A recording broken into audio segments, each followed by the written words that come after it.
এক ঘন ও রহস্যময় বন। চারদিকে মুষলধারে বৃষ্টি ঝরছে, আর পুরো বন ঘিরে আছে ঘন কুয়াশা। এ এ আমি কোথায় এসে পড়লাম? এখানে তো ভয়ঙ্কর কুয়াশা।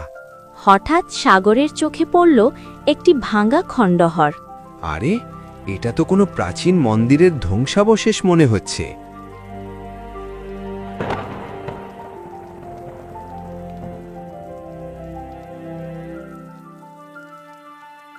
সাগর খণ্ডহরের ভেতরে ঢুকে পড়ল। ভেতরে একটি ভাঙা সুন্দরী নারীর মূর্তি রাখা ছিল। বাপ রে, কি অপূর্ব সুন্দর এক নারীর ভাঙা মূর্তি! মনে হচ্ছে যেন কোনো জীবিত নারীকে পাথর বানিয়ে ফেলা হয়েছে, আর সময়ের সঙ্গে সঙ্গে মূর্তিটাও ভেঙে গেছে। আহা, যদি এখন আমার কাছে কাজের সরঞ্জাম থাকতো, তবে এই অসম্পূর্ণ মূর্তিটা আমি সম্পূর্ণ করে দিতাম। কি যে অসাধারণ লাগতো! হঠাৎ মূর্তির ভেতর থেকে একটি কণ্ঠস্বর ভেসে এলো। আমি সেটাই চাই, আমাকে সম্পূর্ণ করো। শুধু তুমিই পারবে আমাকে পূর্ণ করতে। হে ভগবান, মূর্তি আবার কথা বলছে কিভাবে? তুমি এই পৃথিবীর শ্রেষ্ঠ ভাস্কর, আমাকে পূর্ণ করো, পূর্ণ করো। কিছুক্ষণের মধ্যেই সেই কণ্ঠস্বর পুরো জঙ্গলে প্রতিধ্বনিত হতে লাগল, আর সাগর অজ্ঞান হয়ে মাটিতে লুটিয়ে পড়ল। পরের মুহূর্তেই সাগরের চোখ খুলল। সে দেখল সে নিজের ঘরেই আছে। বাপ রে, কি ভয়ঙ্কর একটা স্বপ্ন ছিল!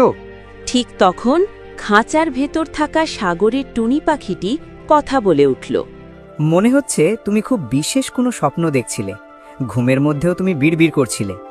না না, তেমন কিছু না আমার পাখি। খুব ভয়ঙ্কর একটা স্বপ্ন দেখছিলাম।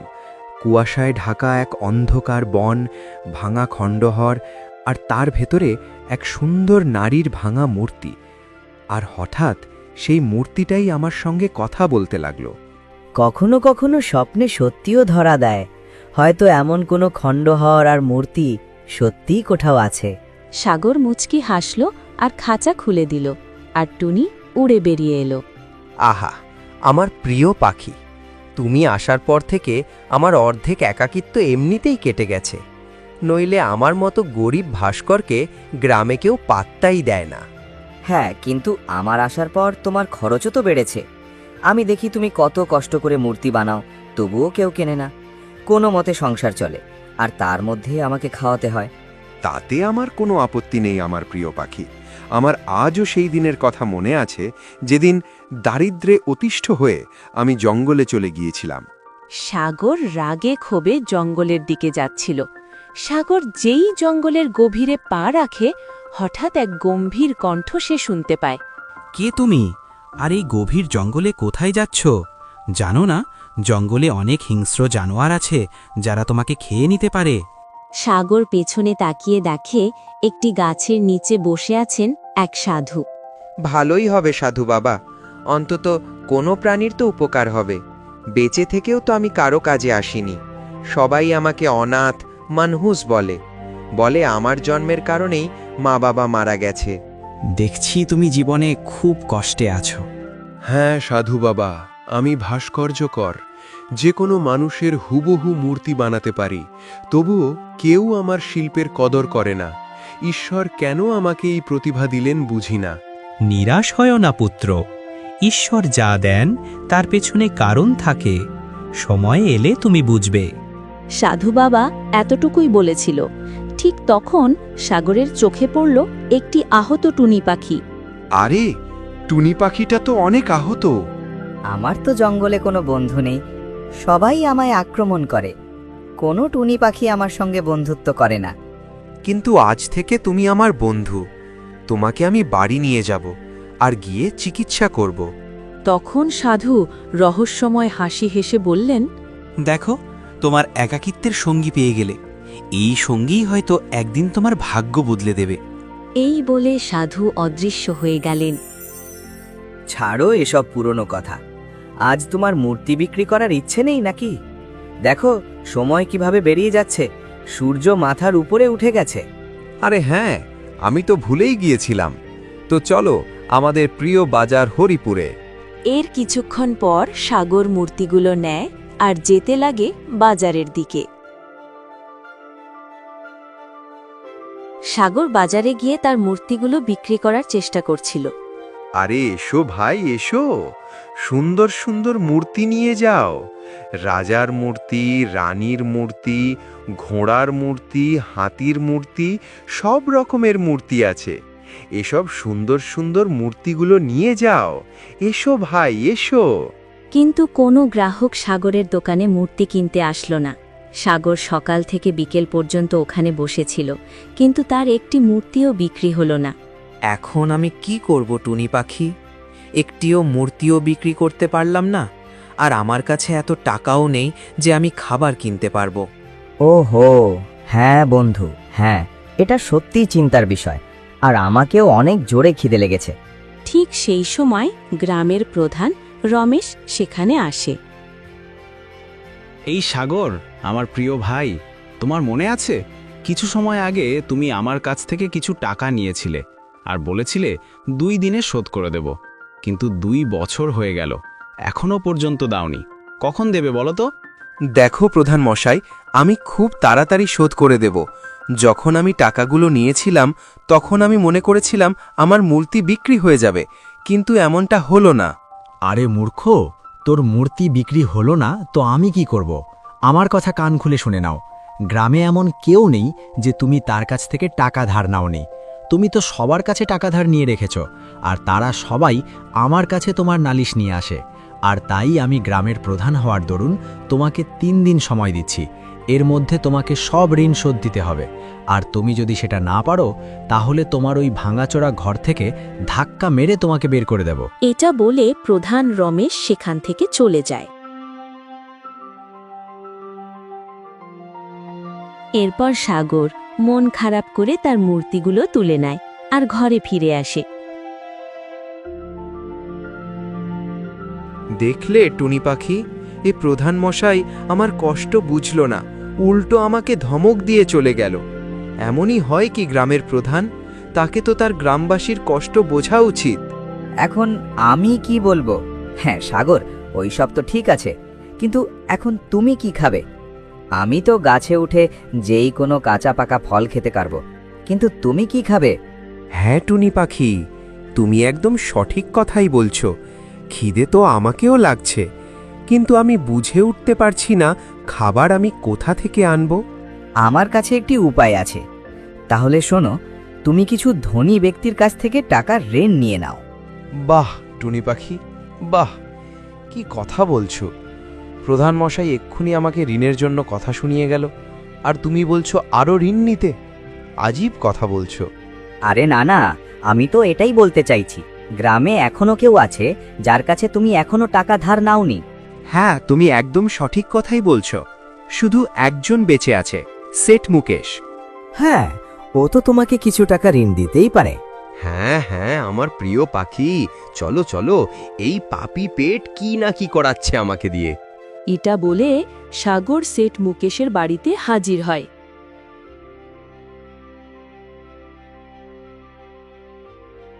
আরে মূর্তিকার, আমার বাড়ির সামনে কি মনে করে?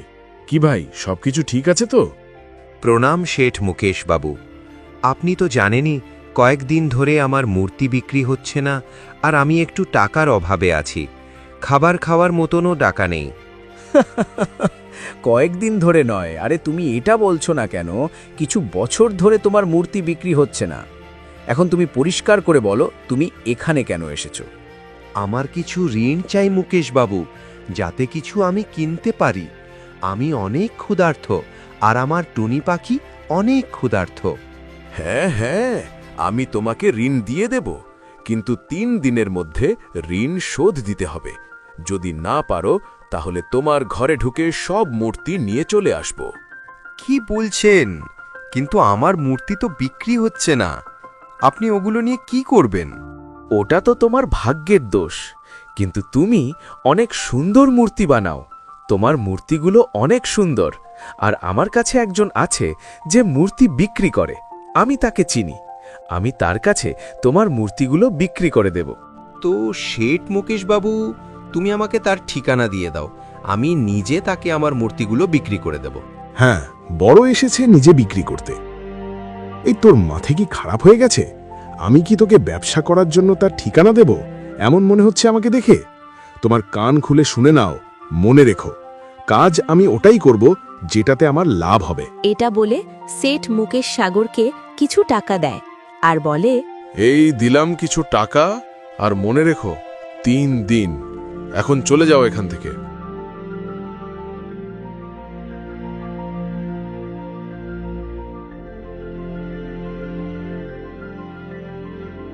দেখলে টুনি পাখি, তার কি গরম! ধনী ব্যক্তিরা যদি গরম না দেখায় তাহলে কে দেখাবে বলো?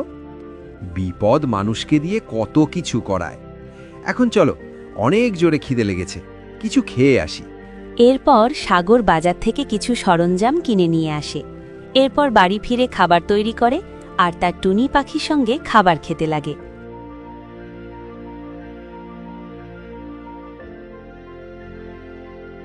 এর কিছুক্ষণ পর ক্লান্ত সাগর ঘুমিয়ে পড়ে। এর কিছুক্ষণ পর সে নিজেকে আবার সেই ভাঙা খণ্ডহরে দেখতে পায়। আমাকে সম্পূর্ণ করো, আমাকে সম্পূর্ণ করো, আমি তোমার সাহায্য করতে পারবো।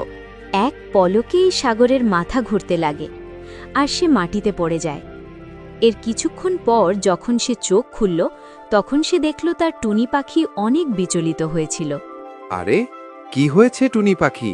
তোমাকে দেখে মনে হচ্ছে তুমি অনেক বিচলিত। আমি এখন তোমাকে যেটা বলবো সেটা শুনে তুমিও বিচলিত হয়ে যাবে। তুমি দেখতে পাচ্ছ না নাকি বাইরে কত জোরে বৃষ্টি হচ্ছে? এটা শুনে সাগর চমকে যায়। হায় ভগবান, কত জোরে বৃষ্টি হচ্ছে! এখন কি হবে টুনি পাখি? এখন কি হবে এসব ছাড়ো, আর নিজের মূর্তিদের সামলাও। বৃষ্টির জল তাড়াতাড়ি ঘরে ঢুকে যাবে, তাড়াতাড়ি করো। সাগর তাড়াতাড়ি বাইরে আসে, কিন্তু তার মূর্তিদের সে বাঁচাতে পারে না। জলের একটি বড় ঢেউ আসে আর মূর্তিগুলোকে ভাসিয়ে নিয়ে চলে যায়। সারা রাত বৃষ্টি হয় আর সকাল সকাল বৃষ্টি থেমে যায়।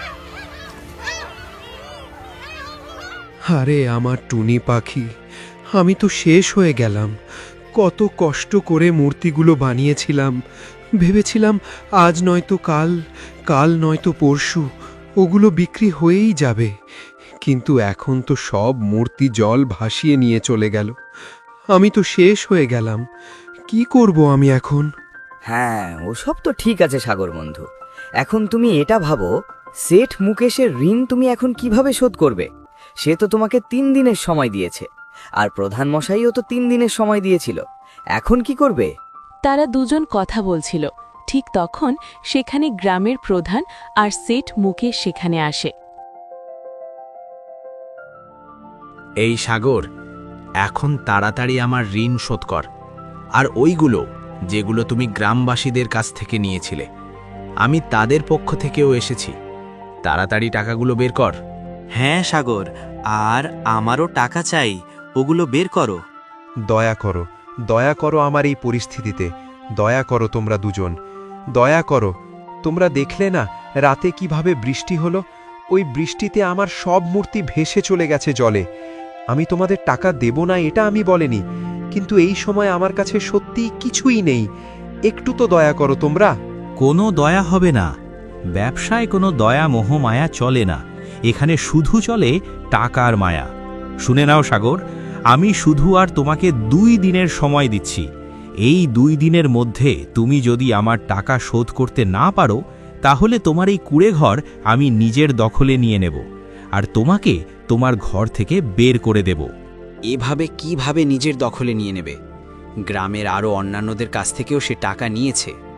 দখল যদি করতে হয় তাহলে সেটা আমিই করব। কে কার ওপর দখল করবে সেটা তো সময় বলবে। তোমার মতন সেটকে সোজা করার উপায় জানা আছে আমার। মনে রেখো, গ্রামে এমন কেউ নেই যে আমার কাছ থেকে টাকা নেয়নি। আমি হলাম এখানকার রাজা। এটা শুনে সেঠ মুকেশ সাগরের দিকে তাকায় আর শান্ত গলায় বলে, তোমার ঝুপড়ি তো গেল। 2 দিনের মধ্যে তুমি যদি আমার টাকা শোধ না করো, তাহলে গ্রামবাসীদের সামনে তোমাকে এমন মার মারব যে সারা জীবন মনে রাখবে। এটা বলে তারা দুজন সেখান থেকে চলে যায়। তারা সেখান থেকে যেতেই সাগর মাথায় হাত দিয়ে বসে পড়ে। এখন কি হবে টুনি পাখি? এখন গ্রামের প্রধান আর শেঠ মুকেশ কুকুর বিড়ালের মতন ঘুরবে, আর 2 দিনের মধ্যে তুমি যদি তাদের টাকা শোধ না করো তাহলে তারা তোমাকে মেরে ফেলবে। আমি তো বুঝতে পারছি না আমি এখন কি করব। মন খারাপ করো না সাগর, এ সমস্যার নিশ্চয়ই কোনো সমাধান আছে। এখন তুমি আমাকে এটা বলো, তুমি আজকেও কি ঘুমিয়ে ঘুমিয়ে বিড়বিড় করছিলে? আবার কি সেই স্বপ্ন এসেছিল নাকি? হ্যাঁ, তুমি একদম সত্যি কথাই বলছো। আমি স্বপ্নে আবার সেগুলো দেখলাম, সেই জঙ্গল, সেই মূর্তি, সেই ভাঙা খণ্ডহর। হ্যাঁ, আর সেই মূর্তি তোমাকে বলে আমাকে ঠিক করে দাও, আমি তোমাকে সাহায্য করব, তাই না? চলো সাগর, এখন আমরা একটি কাজ করি, আমরা ওই মূর্তিকে খুঁজতে জঙ্গলে যাই। তুমি কি বলো সাগর? আরে তুমি কি পাগল হয়ে গেলে নাকি টুনি পাখি? পাগলের মতন কথা বলছো যে? আরে আমার বন্ধু, কখনো কখনো ভগবানের আশীর্বাদ এইভাবেই ইশারাতে পাওয়া যায়, আমাদের শুধু চেনার প্রয়োজন হয়। হ্যাঁ টুনি পাখি, তুমি একদম সঠিক কথাই বলছো। ওই স্বপ্ন আমারও সাধারণ মনে হচ্ছে না। চলো, আজ আমরা ওটাই করব। এরপর সাগর আর টুনি পাখির জঙ্গলের গভীরে যেতে লাগে। কিছুক্ষণ চলার পর তারা জঙ্গলের গভীরে পৌঁছে যায়। ওই দেখো টুনি পাখি, কিছু ভাঙা খণ্ডহর দেখা যাচ্ছে। চলো আমরা ওখানে যাই। হ্যাঁ হ্যাঁ, চল, ওটাই মনে হচ্ছে সেই জায়গা। এরপর তারা সেখানে যায় আর গিয়ে সাগর বিজয় সুরে বলে,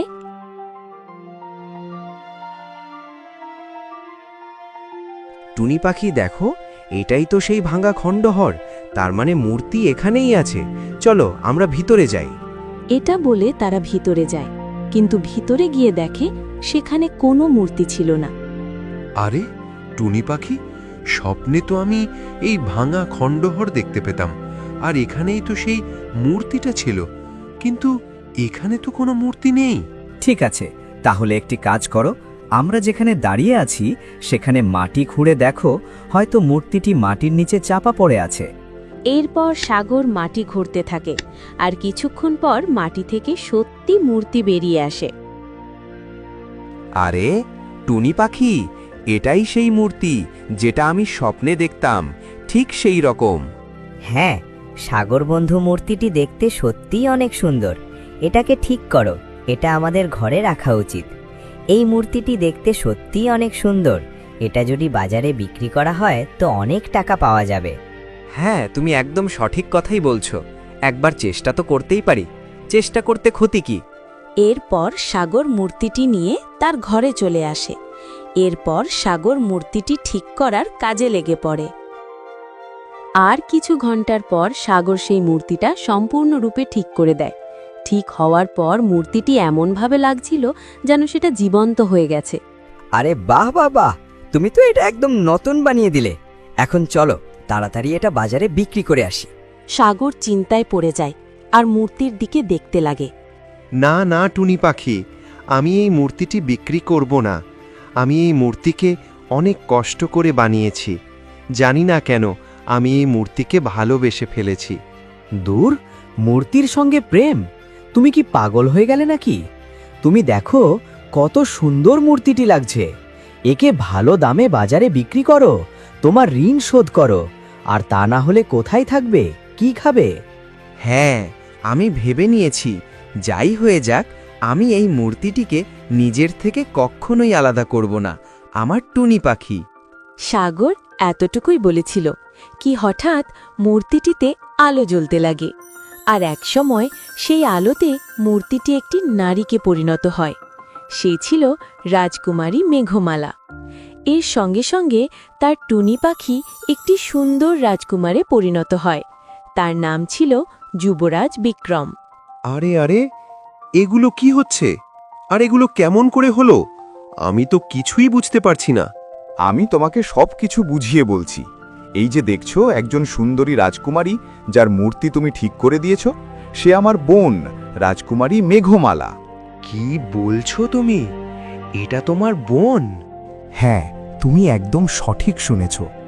আমি রাজকুমার বিক্রম, আর এ আমার বোন রাজকুমারী মেঘমালা। আমি হলাম চন্দ্রপুর রাজ্যের রাজকুমার। আমার বাবার নাম ভীমপ্রতাপ। একদিন আমাদের রাজ্যে একজন জাদুকর আসে। সে আমাদের রাজ্যের প্রজাদের অনেক বিরক্ত করতে থাকে। আমাদের বাবা ভীমপ্রতাপ বিরক্ত হয়ে আমাদের তার সন্ধান করতে বলে। এরপর আমরা তার সন্ধান করতে লাগি, আর একসময় এই জঙ্গলে আমরা এই সাধকে দেখা পাই, যে আমাদের ফিরে যেতে বলেছিল। আচ্ছা, তাহলে ওই সেই সাধু নয় তো, যাকে আমি প্রথমে জঙ্গলে দেখেছিলাম? তোমার মনে আছে যখন তোমাকে আমি ঘায়েল অবস্থায় পেয়েছিলাম, তখন সেখানে সাধু বাবা ছিল? হ্যাঁ, তুমি একদম সঠিক কথাই বলছো।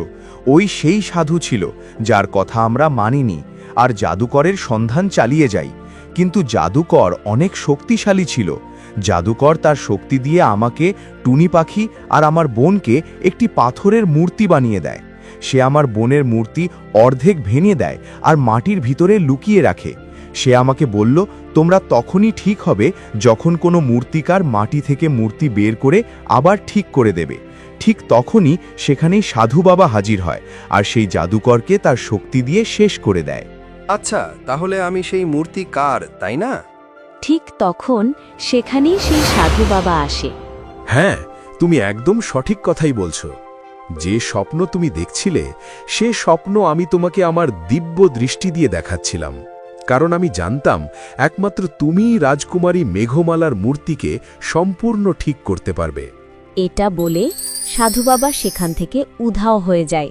জাদুকর বলেছিল, যদি কোনো মূর্তিকার তোমার মূর্তিকে সম্পূর্ণ ঠিক করে দেয়, সত্যিকারের ভালোবেসে ফেলে, তাহলে তুমি ঠিক হয়ে যাবে। তুমি আমাকে সত্যিকারের ভালোবেসেছ, আমি তোমাকে বিয়ে করতে চাই। এটা শুনে সাগর অনেক খুশি হয়। আর কিছুদিন পর সাগর আর রাজকুমারী মেঘমালার বিয়ে সম্পূর্ণ হয়ে যায়।